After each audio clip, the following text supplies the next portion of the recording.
Hello and welcome. It's Brett Taylor here with another Golf Psychology Tour Tactics interview where we discuss the mental strategies of golf's successful tour players. And today I have a very special guest and a newly minted PGA Tour card holder. He's a successful graduate of the Web.com Tour and a Canadian. Today I have Brad Fritsch on the line with me. And as I mentioned, Brad is a Canadian and he's now living in North Carolina. He spent a total of 4 years out of the last six playing the Web.com Tour and has quite a few years of experience playing the Canadian Tour. Thanks for joining me, Brad. Yeah, thank you. Pleasure to be here. Congratulations first on getting your PGA Tour card. I think that's quite an achievement, and I'm looking forward to watching you this year for sure. Thank you. Thank you. It's been a very good year. I've played well for, I'd say, the last 3 years, but this year playing at a different level, a higher level. I was just pleased that I was able to translate my play onto a bigger stage. That's always been kind of a struggle for me. Moving up a level, I've always struggled initially, so I'm glad I was able to kind of just maintain my good play. Yeah, no, that's great.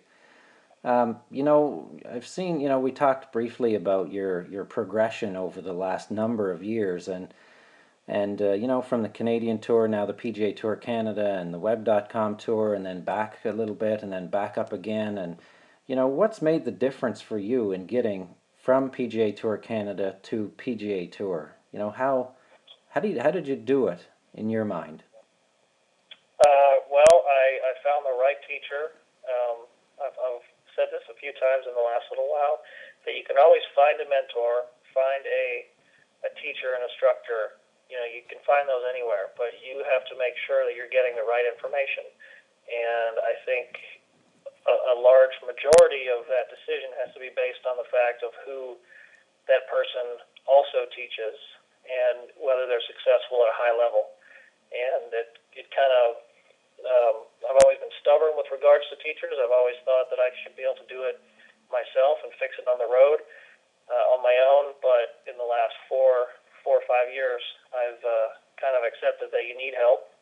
And if you don't know what to fix on the road, then there's not much use in you fixing it, because you could be you could be spinning your wheels trying to do all types of different things. So the first thing was that I got myself a great instructor. He has players on the PGA Tour already, so that's pretty important to me. And I guess I've overcome a little bit of a mental hurdle in terms of being able to translate my play to a higher level without any drop in the way I perform. Each time that I've gone to a higher level, let's say in 2007 when I stepped up to the Web.com Tour from the Canadian Tour, I wasn't really prepared. Like, I played well the year before, and then all of a sudden I went into a funk, and all I can say was that it was most likely due to the stage, and I had all these other different thoughts in my head rather than golf. I was worried about the money, worried about just trying to get in a certain position on the money list, rather than just going out and playing and accepting that each round was played on a golf course, that when there's not a tournament there, plenty of people break par day to day, members, whoever, and so it can't be too difficult. So why am I shooting these 75s and 76s when if I went there on an off week and played, I'd probably shoot under par. So that was kind of me getting adjusted to the stage. Yeah. Okay. And obviously that's been a key point for you in getting that right guy, if you will. And I think Pat Kelly's the name, right? Patrick Kelly, yep. Patrick Kelly. So, you also mentioned in that first couple of sentences about a mentor. So, is he? I mean, it sounds to me like he does more for you than just swing coaching. Does he have a certain style or something that works with you, or does he kind of slip in some advice and golf psychology in that relationship? It's mostly instructional, but I think the important part about his instruction is that we haven't spoken about a club position throughout the golf swing once in 4.5 years. It's all how to move my body. rotational,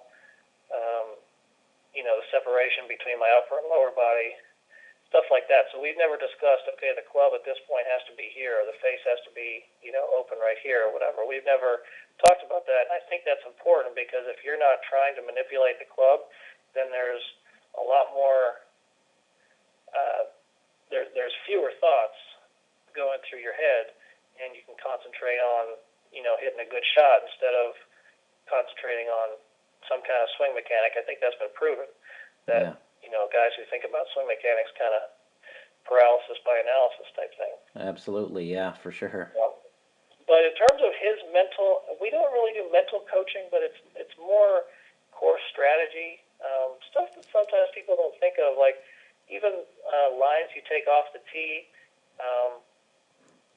One of the things early that we had to figure out was even the way you set up on a tee box, whether you set up on the left side or the right side, and kind of what that brings in, just angles that I've never really thought of that have helped me play holes better, kind of take certain sides of a golf hole out of play, and just better course management, I'd say. Yeah, okay, wow. Well, I couldn't agree with you more that course strategy and course management are an important component of golf psychology. I mean, that's it changes how you perceive the hole and your level of preparation as well. And if you can eliminate, as you say, parts of the golf course by setting it up a certain way, then that's to your advantage and adds to your confidence, I'm sure. It does for sure, and everything that you can pre-plan, where you don't have to make a decision when you get to the shot, I think it's a lot easier to play the shot and hit it with more confidence. If you have to waffle between deciding what to hit on a certain hole or even what kind of shot am I supposed to hit here? Well, if you haven't decided that before you get up there, that's just one more thing you have to think of, and one thing that you might not necessarily do, but you might question yourself about. Right. Yeah, for sure. Okay. So, as far as the mental side of golf, we kind of touched on your physical instruction, and that doesn't get into too much analysis by the sounds of it. But, on the mental side of golf, do you spend much time or any time at all, learning about that or trying to read about it? I mean, I think I saw an article where you used to read quite a lot. Do you spend time on the mental side of the game, on purpose, so to speak, or is it just you've kind of evolved? No, I really don't spend much time on it, and I don't read much about golf psychology. I think the game wears me out enough on the golf course. Yeah. So I try not to. I try to do other things off the golf course. Yeah. I think that my coach and I have developed enough of a. We put together a game plan, not necessarily for each golf course. I put together a game plan for the actual course, but just in terms of an overall kind of outlook on the game of golf, we've kind of settled on the way that I can play my best. I'll give you an example. There are plenty of par fours this year where I was hitting hybrids and even 4-irons when other guys were hitting driver. My perception of my game is that I can out 8-iron someone when they have a wedge in their hand. I think I can score well enough with an 8-iron where I'm not losing shots to the field. And I think that you can't make birdies from the tee, but you can certainly make bogeys from the tee. So I'm always just trying to get the ball in the fairway and play.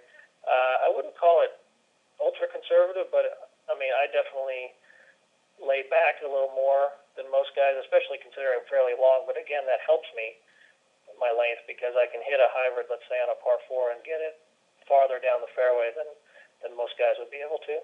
Yeah. So he helps me with kind of my overall perception of my game, that the way that I'm going to play my best, in kind of a general sense. Individual golf courses, I do that on my own. But in terms of kind of off time or off the golf course study, there's not a whole lot. I think, like I said,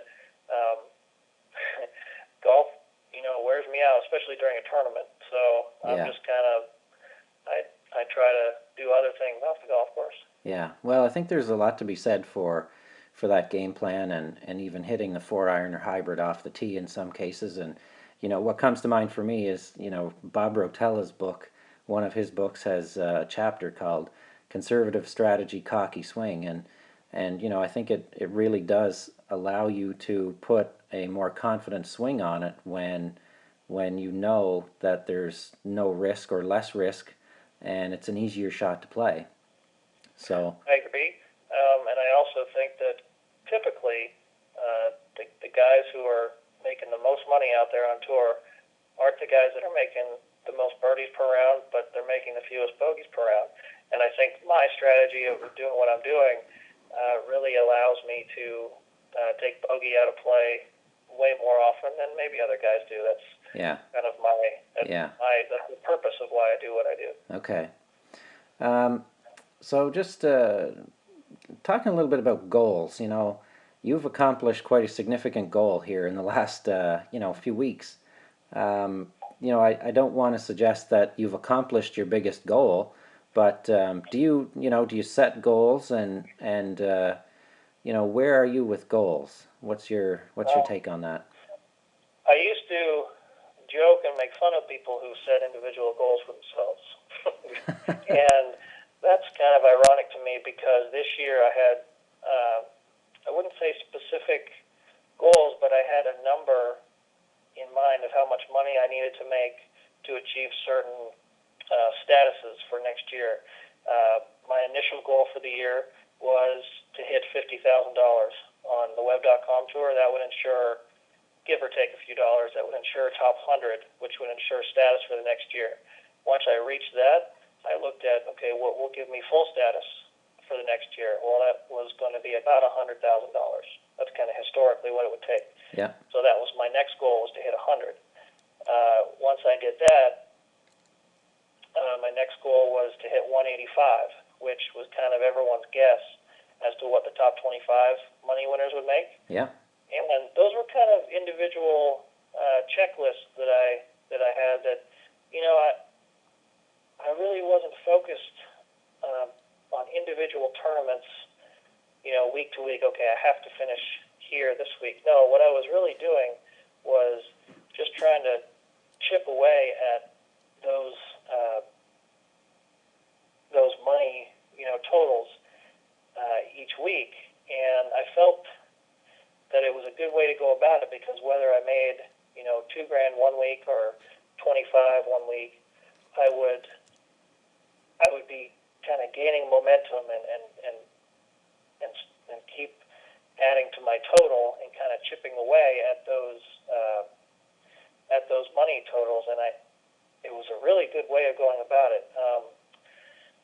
Other tours it might not make sense to do that. Like the Canadian Tour, you have no idea who's going to win the money title and how much it's going to be.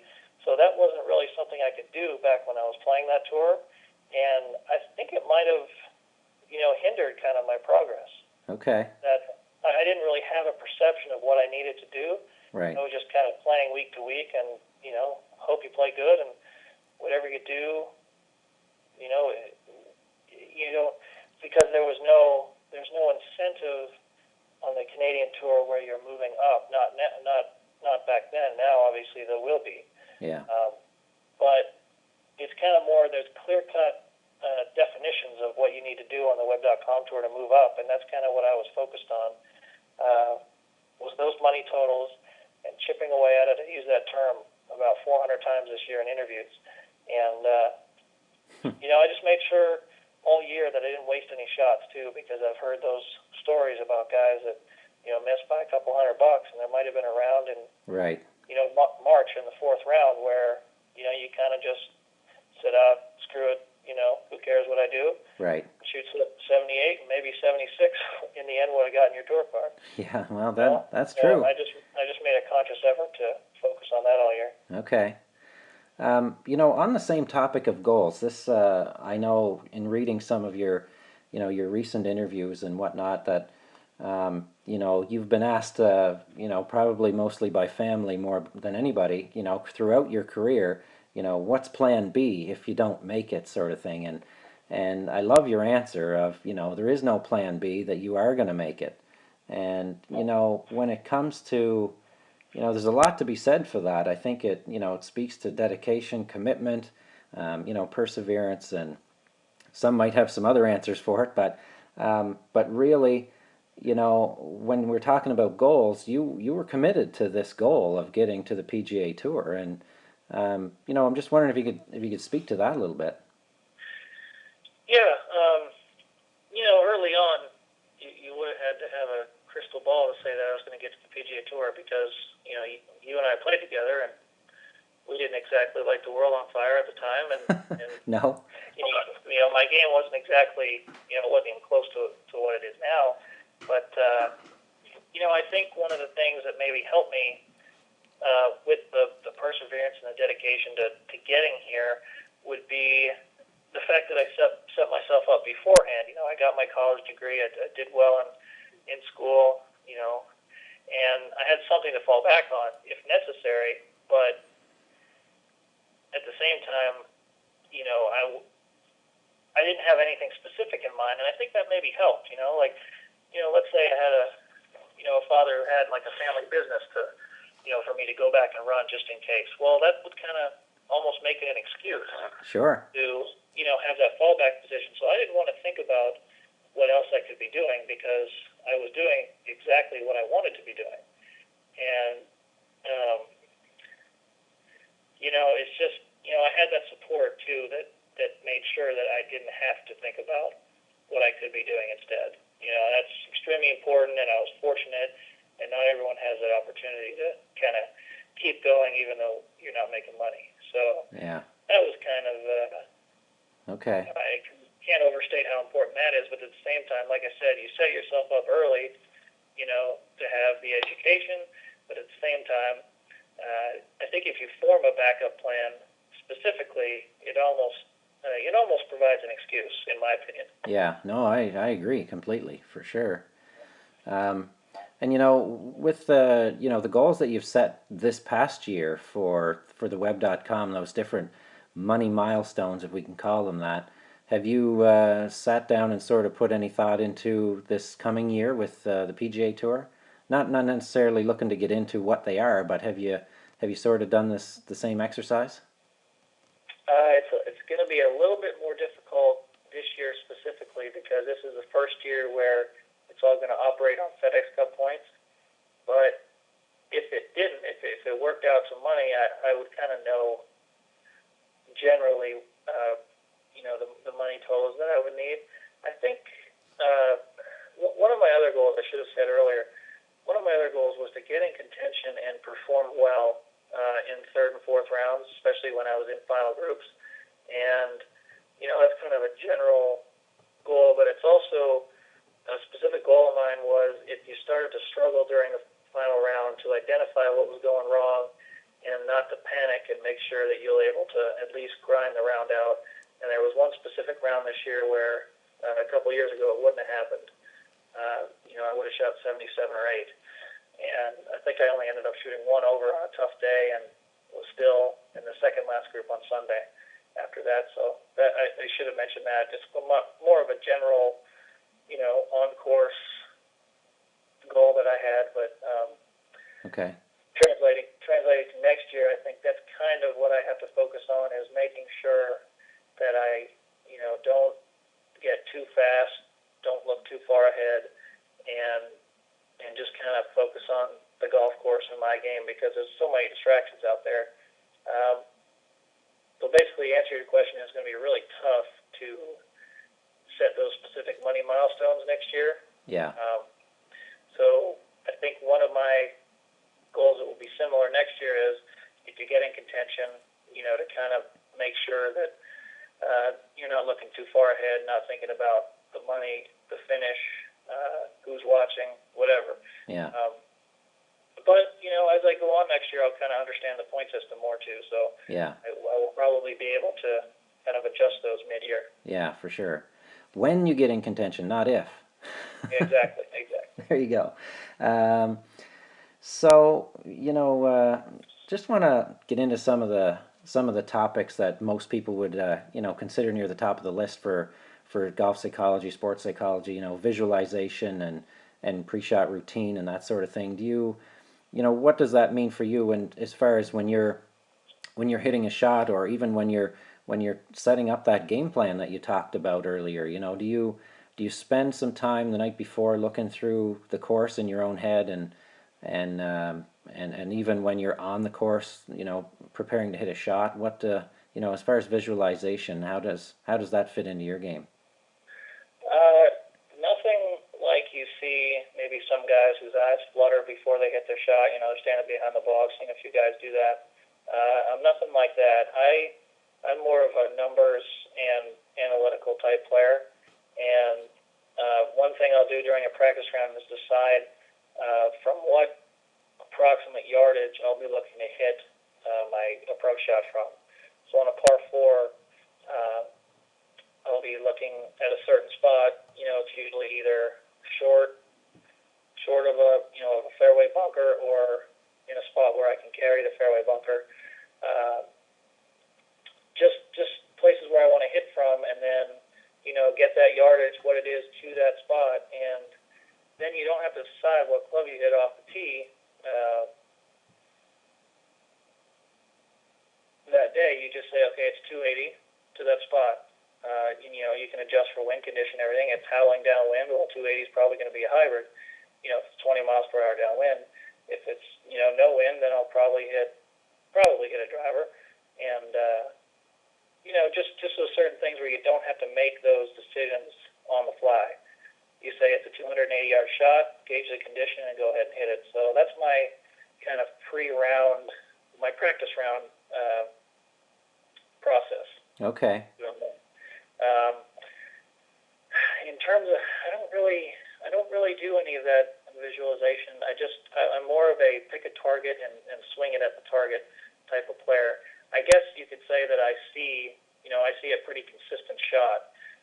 It's a small draw with pretty much every club, so I'm aware of what I'm going to hit, and but I'm not sitting there seeing the flight of the ball. I've kind of seen it enough in my career to know that that's what it's going to do most of the time. Yeah, well, it's interesting. There's a lot of guys that try to play a lot of different shots, and then there's a lot of guys too that rely on one shot, and that's that's a successful model too, for sure. When you're going to hit the same shape every time, and you can plan and play for it, and I guess from what you're saying, you don't really need to look at it and visualize it. You just know what to expect, and you kind of see and feel that before you hit it. Yeah, right now I'm a right to left player. Not it's not a heavy draw. It's just a gentle one, and I kind of look more to sliding the ball up or down, not curving it from one way or the other. Right. I hit a lot of knockdown shots, a lot of shots where I use a lot of the green. If the pin is in the middle towards the back, I'll use a lot of the green there, sliding it down, especially on windy days. Obviously, I never like to get the ball too high. Yeah. Okay. And do you have a clearly defined pre-shot process, where you think about what you're going to do and then you go and execute it, or how does that shape for you? Is it, I do have a process that I go through. Obviously, you get the yardage, talk to the caddy. Usually, it's more of a, me saying what I like, and we're usually pretty in tune to what I'm trying to do.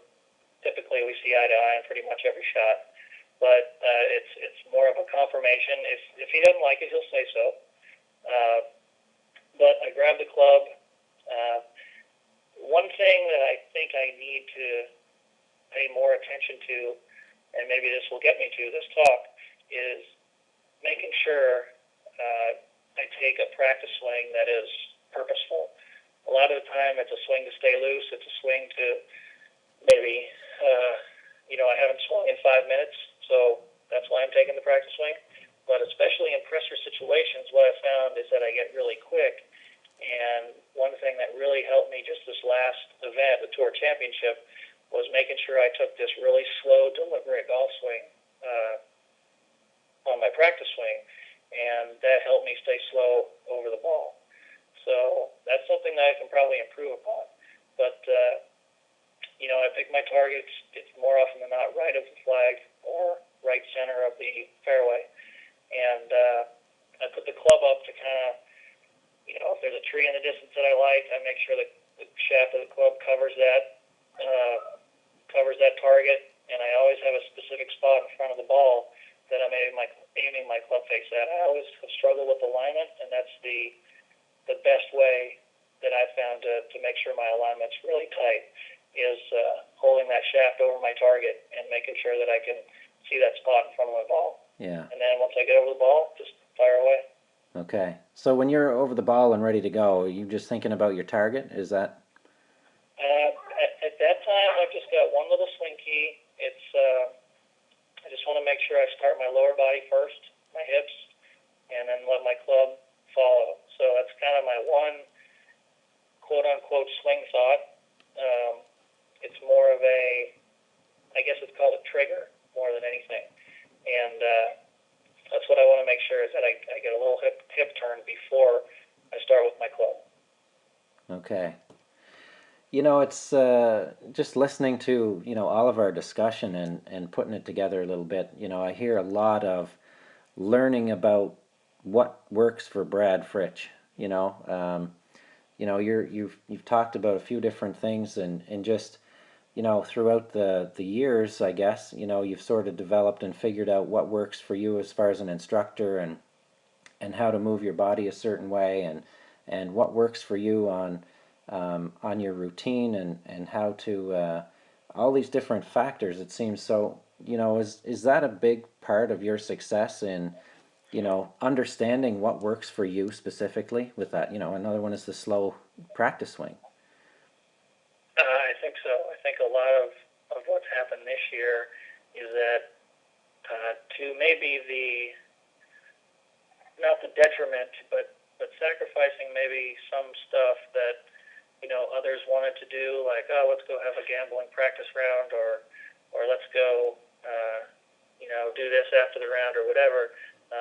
I was kind of more focused on what I needed to do to make me successful. So I developed not a hugely specific practice round routine, but one where I wasn't doing stuff that I didn't want to do. Certain friends of mine love to chip around the green for way too long, in my opinion, during a practice round, and I just want to make sure that I'm comfortable with the tee shot. It's the most important shot, in my opinion, on each hole. And so if I hit 2 or 3 tee shots without the rules officials looking, of course, that's what I want to do. Once I get up to the green, there's not a ton of stuff that I like to do around the green. I might hit putts to certain spots on the greens if I've seen hole locations before. But that's an example of, I'm not going to hang around a green just because the guy in my group is, chipping, 16 balls at a time. I just want to, get on with my practice round and get going. So, in that sense, I have developed kind of, I like how I like it, and I think it helps me, and that's kind of what I focused on doing this year more than any other year. I think was just, I want to do what I want to do, and I think it really worked for me. Yeah, I mean, and it sounds to me like you have a purpose with what you're doing, and if it doesn't make sense and there's no benefit or purpose in hitting those extra shots around the green, then that doesn't make sense for you. So. Right. Just as an example, like I think, you're not going to remember the chips that you hit, during the practice round if you have one in the 4th round, and it's not going to be the exact same shot. So I like to do my practice around whatever pitching or chipping green there is at the golf course, not on specific holes. One of the things that really helped me this year, and then some guys don't like to do it, but I tried to play as many of the on-course pro-ams as I could, because I think there's huge value in seeing the golf course more than once a week, or once in the practice rounds before the tournament starts. Right. Even golf courses that I've seen before. I just think the more tee shots you hit on a golf course, it's so much easier to hit it in tournament rounds. So So, even if I had to get to a pro-am for 9 a.m. on Monday, I was booking my flight Sunday night so I could get there so I could play that pro-am early in the morning. The added benefit was, we got paid for it, but I just felt like I was making myself much more comfortable on the golf course, and I think that's a huge part of my playing well, was that I'm comfortable on each tee box. Okay. Yeah, no, that's great. I think it sounds to me from other players I've spoken to as well that there is a shortage in some cases of time on the course before an event, and if you can get an extra round in there somewhere without getting too much golf, then that's obviously an advantage to a lot of players to be able to get out there and see the course and get comfortable with certain shots. So it's good. That's a good plan, really. Um, One thing I anticipate next year is not having a ton of time. So, I've had a few guys advise me, don't get caught up in playing the pro-ams on Monday. I know that there are, X number of dollars to play, but you don't want to burn yourself out. But my concern is I never want to have to go out on Wednesday morning before the regular pro-am, which most of the time I probably won't get into. I never want to go out at 5:30 or 6 in the morning and try to play 9 holes. Like, that's just not my style. It feels rushed. Yeah. In my opinion. Yeah. So I just want to get get those extra rounds in as much as I can. Yeah. Okay. We talked a little bit before this call about confidence, and how much has your previous experience and on the web.com and even the PGA Tour Canada, how's that contributed to your level of confidence? And what's been the biggest factor in boosting your confidence? I have to say that before this year, I had to have results first before I developed a great deal of confidence. I think the most evident situation of that was back in 2006. I think in 2005 I had a decent year on the Canadian Tour. I think I finished 15th on the money list or thereabouts.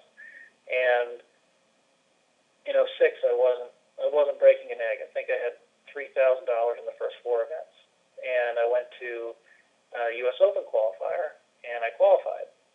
And so I played at Wingfoot in 2006, didn't play well, but the next week flew back out to Victoria and finished tied for 5th.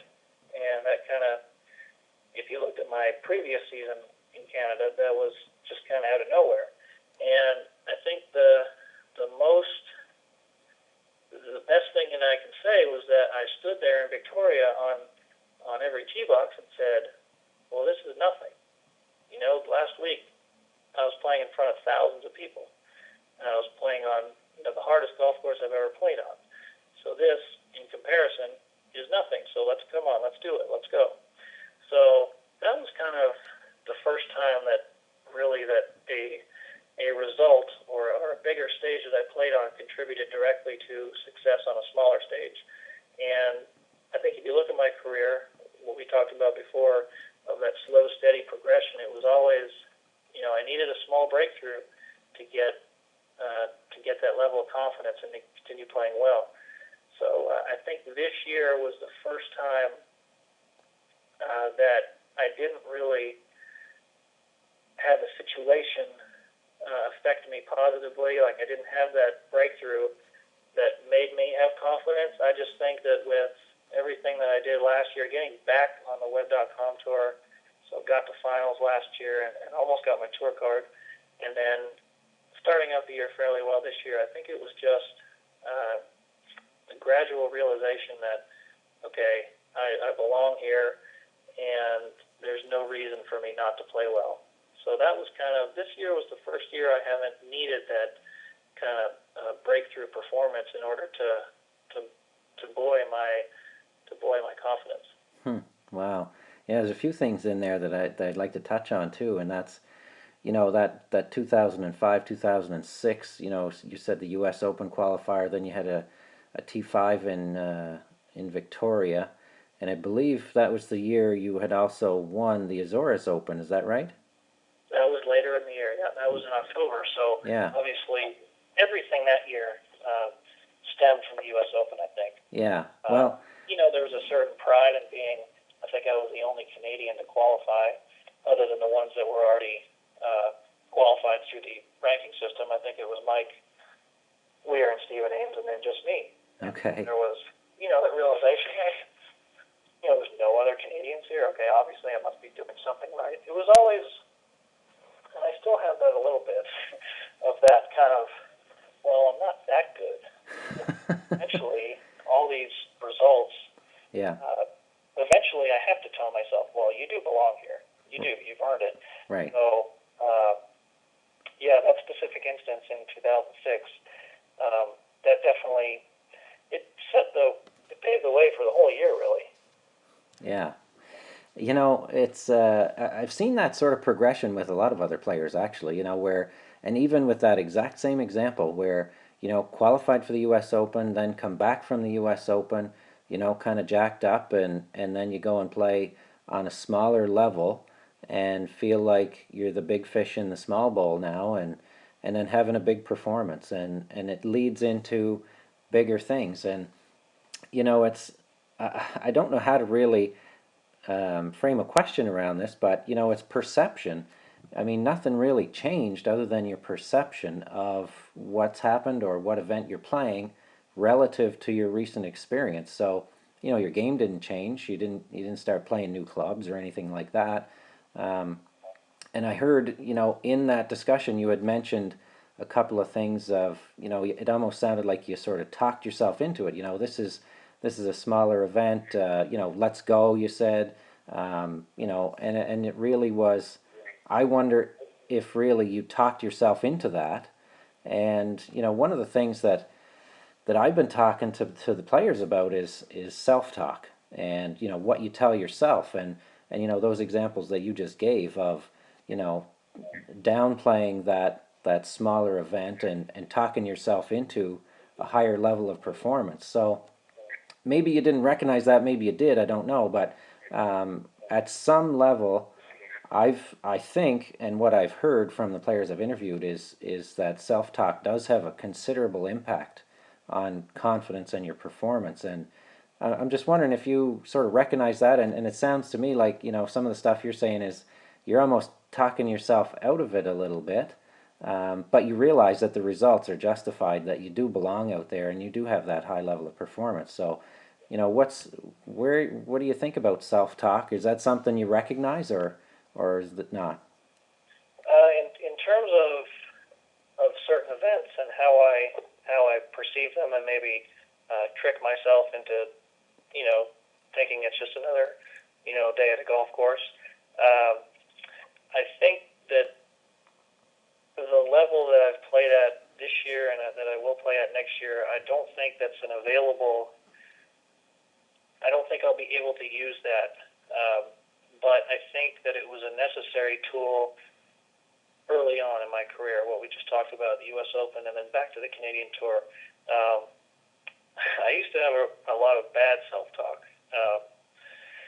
on the golf course, and it wasn't. I'm talking more in specific shots now, following specific. Yeah, sure. In results, and my self-talk was quite bad. I mean, I did shed it before the next shot. Okay. I was a very, very negative player on the golf course when it was going poorly, and it's probably a reason why I struggled for a little while. But I think what happened is that I had that breakthrough we talked about, and I played at a higher level on the Web.com Tour 07 through 09, and then with my daughter being born, I think it shed a lot of that, because now I realize, now it's not just about you. It's not about just playing good in golf tournaments. Now it's making a living, providing for a family. You have someone at home that's depending on you. That can't fend for themselves, and that really changed my golf course attitude, especially after bad shots, bad performances. It almost allowed me to laugh at it and kind of just shed it completely. Yeah. I was able to just kind of laugh about it and know that, there's stuff more important than golf. Obviously, it was the pathway that I, paid for stuff, but at the same time, I think it really turned around my golf game in the sense that it wasn't the most important thing anymore. Yeah. And, when you don't place such a high importance on a shot, I think you execute the shot better. Well, I wasn't placing as much importance uh, on golf, period. Not in my practice or habits, but just in my overall, in my life. It wasn't the most important thing, and I think it really helped me play better. It's kind of counterintuitive, but as we know, sometimes the harder you try, the worse you play. Yeah, there's no question about that, and I agree with what you just said too. With when people have, it seems to me that when people have more confidence, that which is really hard to define sometimes, but it's a lot easier to let go of those bad shots and dismiss them because there's a certain level of you're going to get it back anyway, and it doesn't really matter because I'm still going to do what I need to do. I'm still going to do well, and when you're not playing well, it's not quite the same. But interesting. I'd be curious to know, in your last event that you played, the Tour Championship, um, was there any kind of frame of mind that were you playing to increase your ranking, or were you playing not to lose what you had already earned that year? Does that That's a make great sense? question because it went both ways. Before the tournament started, I was in a unique position because I basically knew that I had it wrapped up, that my card was secure. Yeah. A lot of different weird things had to happen for me not to get my tour card. Right. It was going to involve okay, these 6 specific players have to finish 1 through 6 in the tournament. Right. So that's kind of a really hard thing to. Yeah, that's a tough lotto to lose. Right. I spent a lot of time kind of not analyzing it. I had other people doing it for me, not that I wanted them to, but I was Yeah. getting Facebook stuff and Twitter and stuff like that, just saying oh, he's 99% assured. Only if this happens can he not get his card. Right. But I spent the first part of the week in the practice rounds paying attention to that stuff. But once I got on the golf course, I realized, if I play well, I have a chance not to defend my position. I have a chance to improve my position quite a bit. So I focused on that. There's no doubt that a first round 6 under par really, paved the way for that. If I had shot 73 that day, well, then I would have been in, slightly more of a panic mode. Sure. Figure out the results and how everyone's doing. But I played quite well the first day.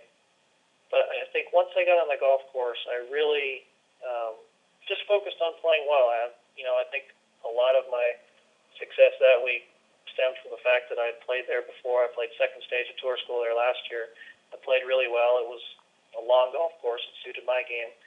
So, everything was kind of falling into place that way. But I think the lesson that I took from that is, I'm not a hugely confident player before the tournament starts. But once I get on the course and I hit a few shots, I kind of say to myself, oh yeah, this is no big deal. Right. This is what I do. Remember? It's almost like I don't talk myself out of it before the tournament starts, but I just have a few lingering questions. And once I hit a few shots during the tournament, that kind of all goes away. And I kind of remember, why I'm there and what I'm supposed to do. Huh. Wow, that's interesting, isn't it? How that goes. But well, I mean, I could sit here and talk to you half the night, Brad, about all these different things and about this topic. So, I don't want to take up all your time here, but Before I let you go, if you have any, do you have any final recommendations or recommendation for any listeners, or a shout out, or anything you can mention? I think just a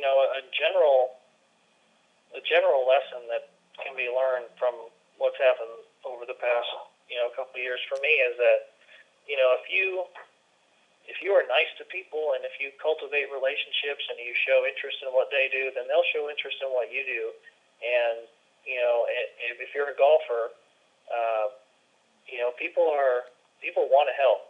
They want to help you, and that's paid such awesome dividends for me because I wouldn't have had the shot that I did this year if I didn't have those people helping me out early on because I was losing money for 3 years, and yet I could still afford to go out and play tournaments because these people were behind me and supporting me.